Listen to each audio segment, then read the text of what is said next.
role as a second attendant is different than your role as a doula. You may overlap. That's what I'm wondering. Yeah, you may overlap. It's really important to understand the difference between a doula and a second attendant. And if you have been practicing as a doula for a really long time, it might be hard to switch.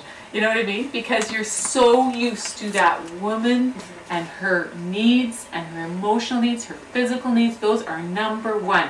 All the medical stuff and the supplies and the this and the that are kind of number two, right? But when you're a second attendant, it actually is the reverse, because you are there to support that midwife.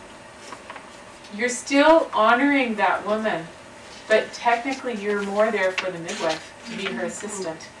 And so you may, I have had times where I've done like emotional support, massage, you know, all kinds of things that a doula would do. Facilitating position changes is very common for a second attendant to be doing that kind of thing, which is typical of a doula too. But I think it's just keeping the priorities in balance. So you really have to remember why you're there. She is not, that midwife is paying you. The client is not paying you to be a doula.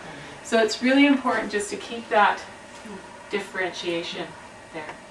You know that moment of birth where everything's so magical and this baby's coming out and you're so happy for the mother and for the father and for the siblings if they're there, and this beautiful miracle is just emerged from this woman, and it's just so, it's like time stands still sometimes in that moment, you know?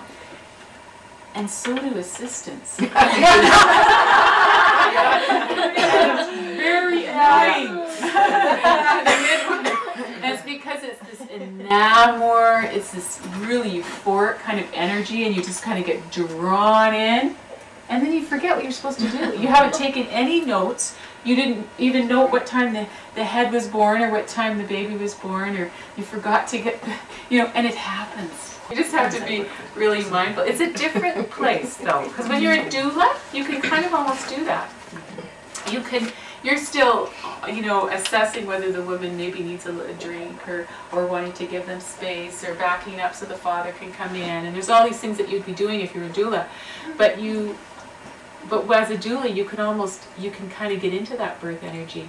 But as a midwife's assistant, you have to be thinking on your toes. You really have to be anticipating what is going to be needed next. What does this midwife need next? Oh, okay, this is an emergency, especially if it's an emergency. If it's an emergency, you have to be anticipating the needs. If it's a shoulder dystocia and you've got different things that you need to do.